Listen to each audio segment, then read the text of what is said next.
Bienvenida o bienvenido a esta exploración.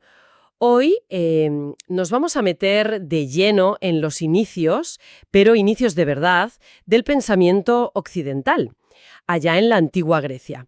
Un momento de, bueno, de puro asombro ante el mundo, ¿no? Y Adolfo Carpio, en sus Principios de la Filosofía, nos guía un poco por ahí. Parece que la gran pregunta, el gran asombro, era sobre el cambio. ¿Cómo puede ser que algo sea y luego deje de ser? O al revés. Piensa en las estaciones, ¿sabes? O un árbol que crece, o, bueno, la vida y la muerte. ¿Es el cambio lo único real? ¿O hay algo fijo debajo de todo? ¿Y si el cambio es solo una ilusión? Exactamente. Esa perplejidad es el punto de partida.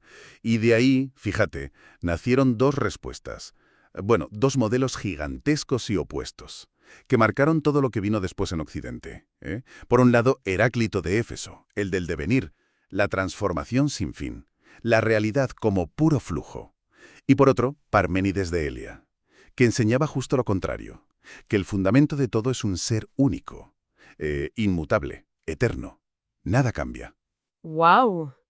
Dos visiones, vamos, totalmente enfrentadas. No podrían ser más distintas. Nuestra misión hoy entonces es desgranar estas ideas, entenderlas bien, con la ayuda de Carpio, y ver por qué, a pesar de ser tan antiguas, siguen siendo tan relevantes, ¿no? Tocaron algo gordo. Venga, pues vamos a ello. Empezamos con Heráclito. Le llamaban el oscuro, ¿verdad? Por lo difícil que era entenderle, supongo. Su idea central es así que ha calado. Todo fluye, panta rey. Todo pasa, nada queda. La imagen más famosa es la del río, claro. Así es potentísima esa imagen. El fragmento 91 lo dice: no podemos bañarnos dos veces en el mismo río. ¿Por qué? Pues porque cuando vuelves, ni el agua es la misma, ha fluido, ni tú eres el mismo, ya has cambiado. Simboliza perfectamente ese cambio perpetuo de todo, absolutamente todo. Incluso lo que parece estable, una montaña, qué sé yo, para Heráclito está cambiando. Muy lentamente quizá, pero cambiando. Carpio lo subraya bien. La estabilidad es una ilusión. Debajo siempre hay transformación. Y esta idea del flujo la lleva al universo entero, ¿no? Al cosmos, como decían los griegos. Hay un fragmento, el 30, que es clave.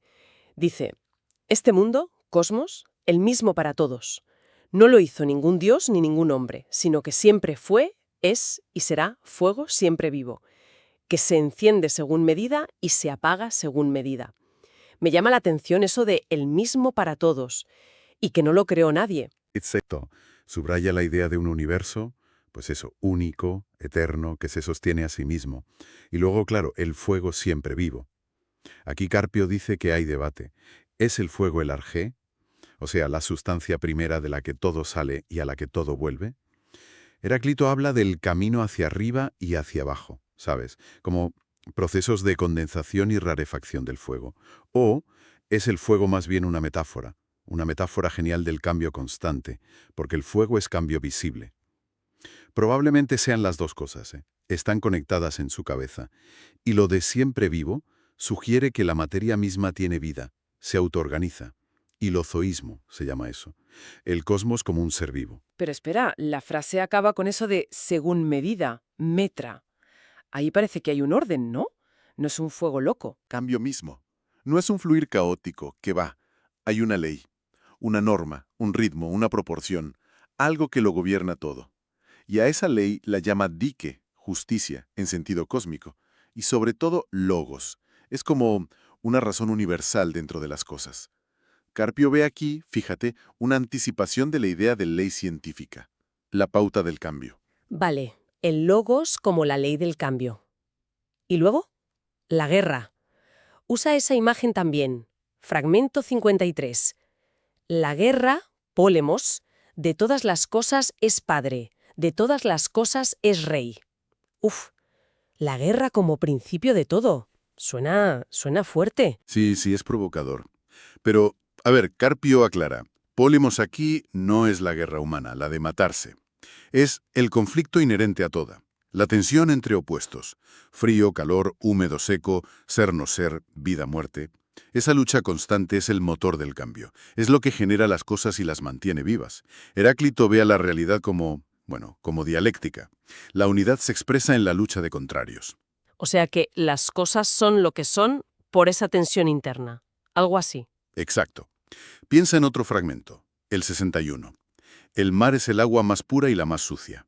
Pura para los peces, sucia para los hombres. La misma cosa, propiedades opuestas según como la mires. Los opuestos no están separados, ¿sabes? Son caras de la misma moneda dinámica. Así que la guerra no es desorden, es la condición para que haya armonía. Una armonía tensa, como la de un arco. La tensión entre los extremos es lo que le permite funcionar. Entendido. La guerra como motor, el logos como ley. Entonces la sabiduría para Heráclito es entender esa unidad en el conflicto. Justo eso. Lo dice en el fragmento 50. Es sabio convenir en que todo es uno. Hay que escuchar al logos, no a él, Heráclito. Reconocer que detrás de todo el jaleo y el cambio hay una razón única que lo une todo. Ese logos es el fundamento, la estructura oculta en el flujo. Es el ser verdadero de las cosas en su dinamismo. Captar eso es ir más allá de la superficie. Fascinante, Heráclito. Muy denso. Pero ahora, como decíamos, cambio radical. Nos vamos a Elea, al sur de Italia, a encontrarnos con Parménides. Si Heráclito era el todo fluye, Parménides es el nada cambia. No. Lo único real es el ser, todeón, el ente, y ese ser es único, inmóvil, eterno. Vamos, la antítesis. Totalmente. Y el camino para llegar ahí también es el opuesto. Si Heráclito miraba el mundo sensible, Parménides desconfía a tope de los sentidos. Dice que engañan, que son fuente de opinión, doxa, nada más. Su única guía es la razón, el pensamiento puro, el noín. Y parte de una verdad que él ve como axiomática, irrefutable. Se la revela una diosa en su poema, fragmento 3, pues lo mismo es pensar y ser. Lo mismo es pensar y ser. ¿Qué quiere decir eso exactamente? Que si lo pienso existe. Suena un poco... No, no exactamente. Carpio lo interpreta más bien como que solo aquello que se puede pensar sin caer en contradicción, eso es real. La pensabilidad lógica es la prueba del ser. No puedes pensar la nada, el no ser, de forma coherente. Así que pensar algo implica pensarlo como siendo, como ente. Pensamiento y ser van de la mano en el camino de la verdad. Vale, vale. La coherencia lógica como criterio. Y a partir de ahí, la diosa le da a elegir, ¿no? Dos caminos. Eso es. La disyuntiva más radical. O es o no es. Y ojo, no hay término medio. O una cosa o la otra. Aquí está poniendo, sin saberlo casi, la base del principio lógico de tercero excluido. ¿Y qué pasa con el camino del no es? Pues que es imposible, impracticable, impensable, innombrable. Intentar pensar o decir el no ser es o la nada existe es una contradicción en sí misma. Choca con el principio de no contradicción. Así que, si ese camino es un callejón sin salida para el pensamiento, solo queda uno: afirmar que es. Esti. El ser, el ente, es. Y es imposible que no sea, necesariamente. De acuerdo. Tenemos esa única certeza. El ser es, punto de partida absoluto. ¿Y cómo deduce de ahí todo lo demás? Que es único, inmóvil, eterno. Pues, con pura lógica. Una deducción rigurosísima. Es impresionante, ¿eh? Partir de un simple es y sacar todo eso. Carpio lo explica muy bien. Primero, el ser es único. Porque si hubiera dos, ¿qué los diferenciaría? Solo podría diferenciarlos el no ser, la nada. Pero la nada no puede diferenciar nada, así que solo puede haber uno. Segundo, es inmutable. Cambiar es dejar de ser lo que se es para ser otra cosa. Pero lo otro, distinto del ser, sería no ser. Como no se puede pasar al no ser, pues el ser no cambia, siempre igual a sí mismo. Tercero, es inmóvil. Para moverse necesitaría un espacio vacío donde moverse, ¿no? Un sitio donde el ser no estuviera. Pero ese vacío sería no ser. Como el no ser existe, pues no hay sitio para moverse. El ser está quieto. Perfecto. Espera, espera.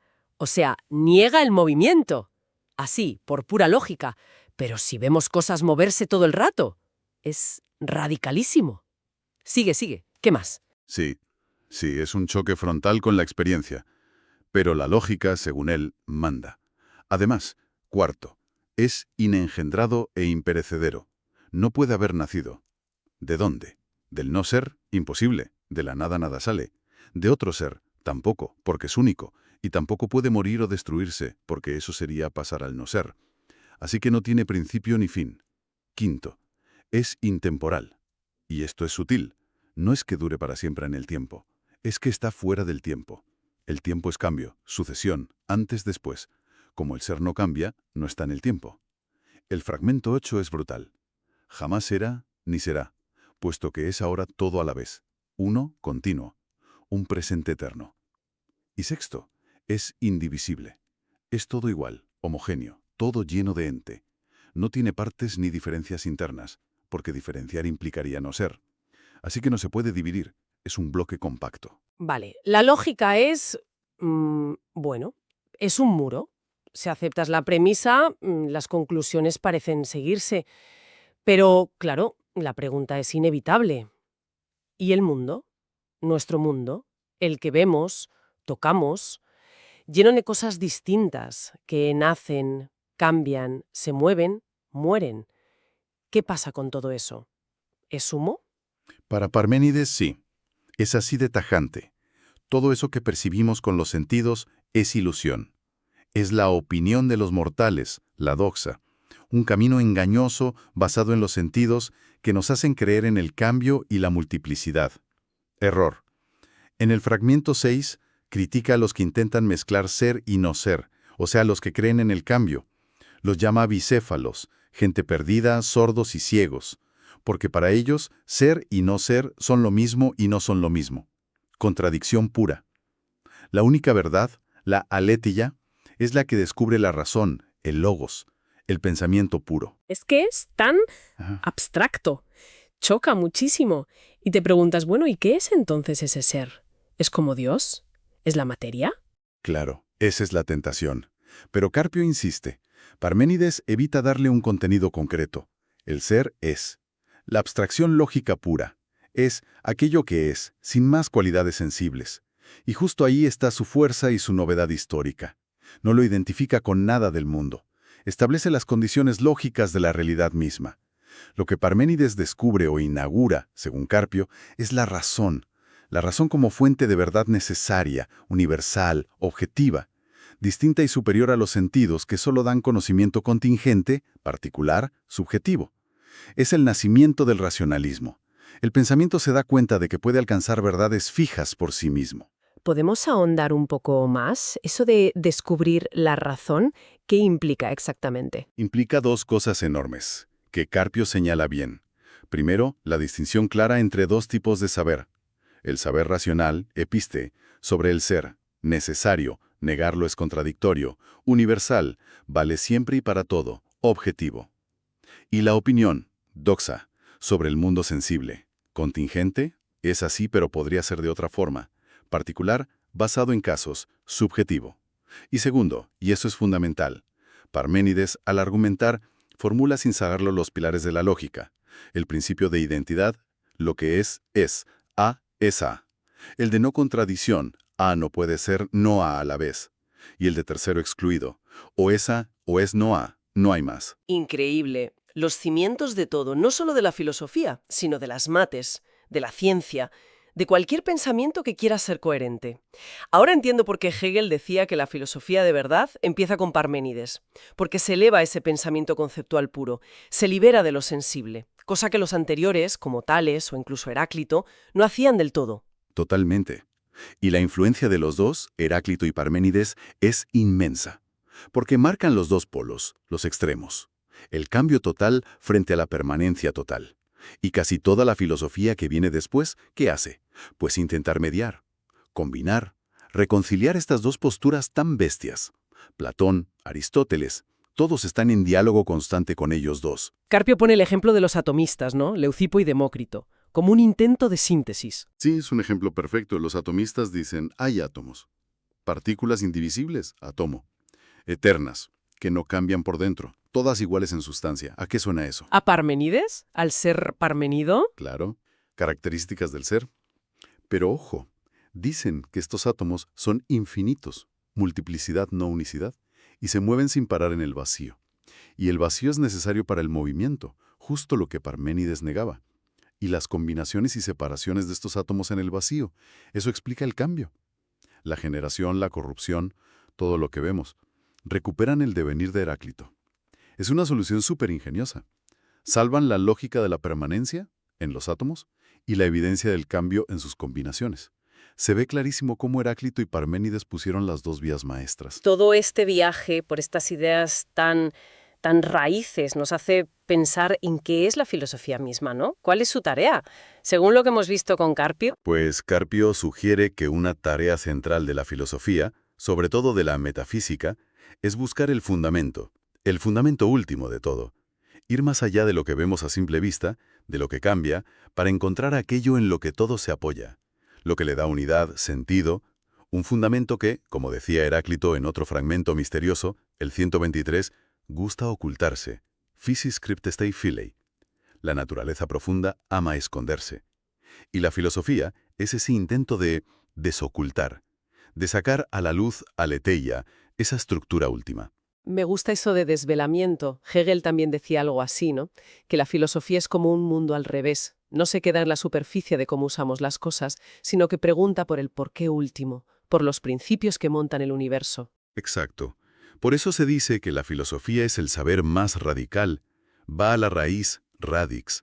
Busca el fundamento del que todo depende. Y a diferencia de las ciencias que cada una coge su trocito, lo físico, lo vivo, lo social, la filosofía aspira a entender el todo, la totalidad y cómo se une. Se pregunta por las condiciones que hacen posible todo lo que existe, incluido nuestro propio conocimiento.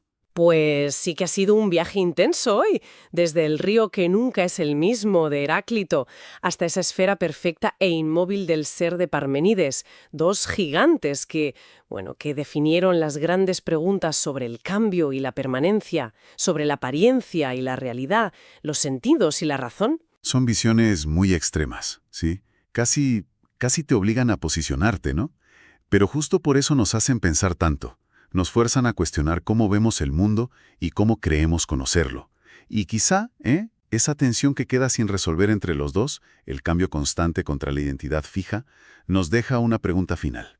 Una pregunta que Carpio no responde, pero que ellos nos lanzan. ¿Y nosotros? ¿Cómo hacemos para juntar en nuestra cabeza, en nuestra vida, la evidencia del cambio, con esa necesidad que tenemos de que algo permanezca? ¿Existen identidades, verdades fijas? ¿O todo fluye? ¿Es posible un equilibrio? ¿O siempre estaremos bailando entre estos dos polos? Una pregunta que sigue ahí, Más de 2000 años después. Un buen desafío intelectual que nos dejan Heráclito y Parménides, gracias a esta lectura de Carpio. Pues hasta la próxima exploración.